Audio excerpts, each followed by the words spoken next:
Hey, welcome. So, for some reason the algorithm has been favoring the original version of this video on my channel a little more than the others. So I went back and watched it, and I honestly have no clue how the sound levels are that bad. I don't know if YouTube normalized my levels after I uploaded or something, or if it was really that bad when I uploaded and I just really didn't notice. I mean, getting more experience does make you better, I guess. But anyway, I found the original save of this video, and I made a few changes. It's still all the original voice recordings after this point, so it's a little different than my recent videos. But I fixed the sound levels and made a few graphics changes and such, just, because I could. So anyway, hope it was worth it. Please enjoy. We start off with John Perry, a 75-year-old man as he joins the military. What military would want a 75-year-old man? Well, that is the question that drives the first part of this novel. The Colonial Defense Force, or CDF, recruits 75-year-olds from Earth, at which point they disappear, never to be seen on Earth again. The rumors are that they are somehow made to be of fighting ability again, but no one knows exactly how. As all the 75-year-olds, including Perry, travel on the transport ship, they begin to speculate, all while being fed decadent food. One of the recruits thinks that they will be given surgical implants to make them young again. New bones, new organs, upgraded joints. Another one thinks they may just be given powerful drugs to cover for the pain of their aging bodies, along with stimulants that will bring them back up to their adolescent abilities. No one knows for sure, but they all signed up, hoping that somehow they would extend their lives. But as readers, we can't help but think it might all be a trick. Maybe it's a way to control all the population numbers, or maybe they are being fed to an alien race. The fatty foods they keep mentioning that they are fed at every meal bring up thoughts of Hansel and Gretel. Finally, we find out. The transfer? I said. That's right, Dr. Russell said. Do you mind if I ask you what the hell you're talking about? I said. Dr. Russell smiled. Mr. Perry, when you signed up to join the army, you thought we'd make you young again, right? Yes, I said. Everyone does. You can't fight a war with old people, yet you recruit them. You have to have some way to make them young again. How do you think we do it? Dr. Russell asked. I don't know, I said. Gene therapy, cloned replacement parts. You'd swap out old parts somehow and put in new ones? You're half right, Dr. Russell said. We do use gene therapy and cloned replacements, but we don't swap out anything except you. I don't understand, I said. I felt very cold, like reality was being tugged out from under my feet. Your body is old, Mr. Perry.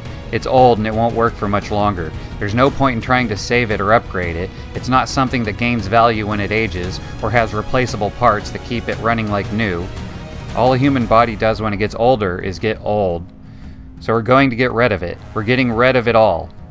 The only part of you that we're going to save is the only part of you that hasn't decayed. Your mind, your consciousness, your sense of self. Dr. Russell walked over to the far door where the colonists had exited and rapped on it. Then he turned back to me. Take a good look at your body, Mr. Perry, he said, because you're about to say goodbye to it. You're going somewhere else. Where am I going, Dr. Russell? I asked. I could barely make enough spit to talk. You're going here, he said, and opened the door. From the other side, the colonials came back in. One of them was pushing a wheelchair with someone in it. I craned my head to take a look, and I began to shake. It was me, 50 years ago. But it wasn't exactly John Perry. The new bodies they are given are highly altered, to be better than a human body in every way. Stronger, faster, more durable. From the outside, they looked like green versions of their younger selves, with cat eyes and nanobots for blood. Even the slowest new recruit could outrun an Olympic gold medalist in their new body, as well as hold their breath the entire time they were doing it. And if they were damaged, they could heal in hours instead of days, days instead of being crippled for life. And they could survive what would kill any normal human. These bodies are not just better functioning, however, they are better looking. And soon the ship became a singles cruise. if everyone on that singles cruise was a supermodel. But as the pleasure cruise neared its destination, the party ended, and reality slapped them in the face.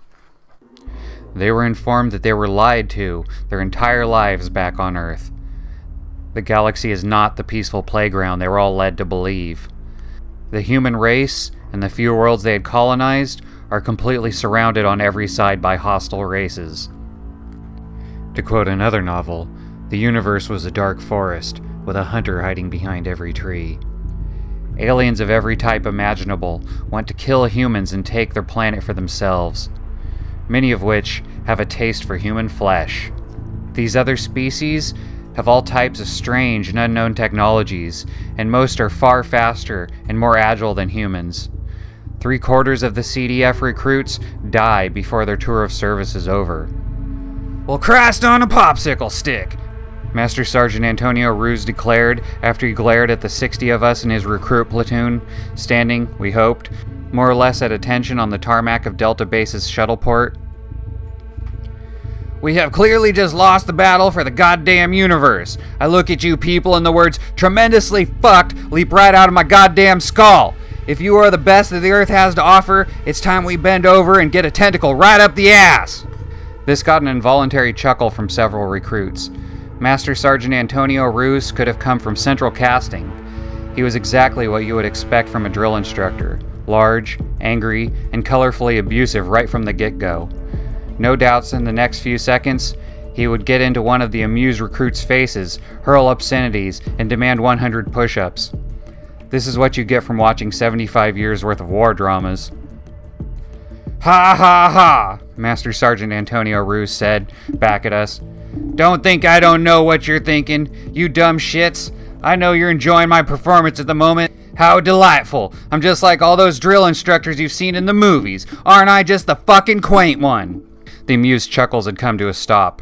That last bit was not in the script. "You don't understand," Master Sergeant Antonio Ruse said. "You're under the impression that I'm talking like this because this is something drill instructors are supposed to do. You're under the impression that after a few weeks of training, my gruff but fair facade will begin to slip, and I will show some inkling of being impressed with a lot of you, and that at the end of your training, you'll have earned my grudging respect. You're under the impression I'll think fondly of you while you're off making the universe safe for humanity, secure in the knowledge I've made you better fighting men and women. Your impression, ladies and gentlemen, is completely and irrevocably fucked." Master Sergeant Antonio Ruse stepped forward and paced down the line. "Your impression is fucked because unlike you, I actually have been out in the universe. I have seen what we're up against. I have seen men and women that I knew personally turned into hot fucking chunks of meat that could still manage to scream. On my first tour of duty, my commanding officer was turned into a goddamn alien lunch buffet. I watched as the fuckers grabbed him, pinned him to the ground, sliced out his internal organs, passed them out and gobbled him down, and slid back under the earth before any of us could do a goddamn thing." A stifled giggle from somewhere behind me. Master Sergeant Antonio Ruse stopped and cocked his head. "Oh? One of you thinks I'm kidding. One of you dumb motherfuckers always does. That's why I keep this around. Activate now," he said, and suddenly in front of each of us a video screen appeared. It took me a disorienting second before I realized Ruse had somehow managed to activate my brain pal remotely, switching on a video feed. The feed appeared to be taken from a small helmet cam. We saw several soldiers hunkered down in a foxhole, discussing plans for the next day's travel. Then one of the soldiers stopped talking for a second, slammed a palm down onto the dirt. He glared up fearfully and yelled, "Incoming!" a split second before the ground erupted beneath him. What happened next happened so quickly that not even the instinctive panic turns of the camera's owner was fast enough to miss it all. It was not pleasant. In the real world, someone was vomiting, ironically matching the actions of the camera owners. Blessedly, the video feed switched off right after that. "I'm not so funny now, am I?" Master Sergeant Antonio Ruse said mockingly. "I'm not that happy fucking stereotypical drill instructor anymore, am I? You're not in the military comedy anymore, are you? Welcome to the fucking universe. The universe is a fucked up place, my friends, and I'm not talking to you like this because I'm putting on some amusing little drill instructor routine. The man who was sliced and diced was among the best fighting men I have ever had the privilege of knowing. None of you are his equal, and yet you see what happened to him. Think what will happen to you." I'm talking to you like this because I sincerely believe, from the bottom of my heart, that if you're the best humanity has to offer, we are magnificently and totally fucked. Do you believe me? True to their word, their commander sent them out to battle after battle, and the men dropped like flies. None of them were prepared for this reality. None of them could adapt to every alien tactic they came up against, and those that survived were not the best fighters or the smartest among them, but the luckiest. Dumb luck was the only reason any of them survived. This leads to the funniest mental breakdown in literature. Conquering the universe was beginning to get to me. The unsettling feeling had begun at Jindal, where we ambushed Jindalian soldiers as they returned to their eyries, slashing their huge wings with beams and rockets that sent them tumbling and screeching down sheer 2,000-meter cliff faces. It had really started to affect me above Udaspree, as we donned inertia-dampening power packs to provide better control as we leapt from rock fragment to rock fragment in Udaspree's rings, playing hide-and-seek with the spider-like Vindy, who had taken to hurling bits of the ring down to the planet below, plotting delicately decaying orbits that aimed the falling debris directly on top of the human colony of Halford. By the time we arrived at Kova Banda, I was ready to snap. It might have been because of the Kovandu themselves, who in many respects were clones to the human race itself, bipedal, mammalian, extraordinarily gifted in artistic matters, particularly poetry and drama, fast breeding and unusually aggressive when it came to the universe and their place in it. Humans in the Kovandu frequently found themselves fighting for the same undeveloped real estate. Kova Banda, in fact, had been a human colony before it had been a Kovandu one, abandoned after a native virus had caused the settlers to grow unsightly additional limbs and homicidal additional personalities. The virus didn't give the Kovandu even a headache. They moved right in. 63 years later, the colonials finally developed a vaccine and wanted the planet back. Unfortunately, the Kovandu, again, all too much like humans, weren't very much into the whole sharing thing. So in we went to do battle against the Kovandu, the tallest of whom is no more than 1 inch tall. The Kovandu are not so stupid as to launch their tiny armies against humans 60 or 70 times their size. Of course, first they hit us with aircraft, long-range mortars, tanks, and other military weapons that might actually do some damage. And did. It's not easy to take out 20-centimeter-long aircraft flying at several hundred clicks an hour, but you do what you can to make it difficult to use these options. We did this by landing in Kova Bandu's main city park, so any artillery that missed us hit their own people. And anyway, eventually you dispose of most of these annoyances. Our people used more care destroying Kovandu forces than they typically might, not only because they're smaller and require more attention to hit. There's also the matter that no one wants to have been killed by a 1-inch opponent. Eventually, however, you shoot down all the aircraft and take out all the tanks, and then you have to deal with the individual Kovandu themselves. So here's how you fight one. You step on him. You just bring your foot down, apply pressure, and it's done. As you're doing this, the Kovandu is firing his weapon at you and screaming at the top of his tiny little lungs, a squeak that you may just be able to hear, but it's useless. Your suit, designed to apply brakes on human-scale high-powered projectiles, barely register the bits of matter flung at your toes by a Kovandu. You barely register the crunch of the little being you've stomped. You spot another one, you do it again. We did this for hours as we waded through Kova Banda's main city, stopping every now and then to sight a rocket on a skyscraper 5 or 6 meters high and take it down with a single shot. Some of our platoon would spray a shotgun blast into a building instead, letting the individual shot, each big enough to take a Kovandu's head clean off, rattle through the building like mad pachinko balls. But mostly it was about the stomping. Godzilla, the famous Japanese monster, who had been undergoing his umpteenth revival as I left the Earth, would have felt right at home. I don't remember exactly when it was that I began to cry and kick skyscrapers, but I had done it long enough and hard enough that when Alan was finally called over to retrieve me, Asshole was informing me that I had managed to break 3 toes. Alan walked me back to the city park we landed in and had me sit down. As soon as I did, some Kovandu emerged from behind a boulder and aimed his weapon at my face. It felt like tiny grains of sand were plunking into my cheek. "God damn it!" I said.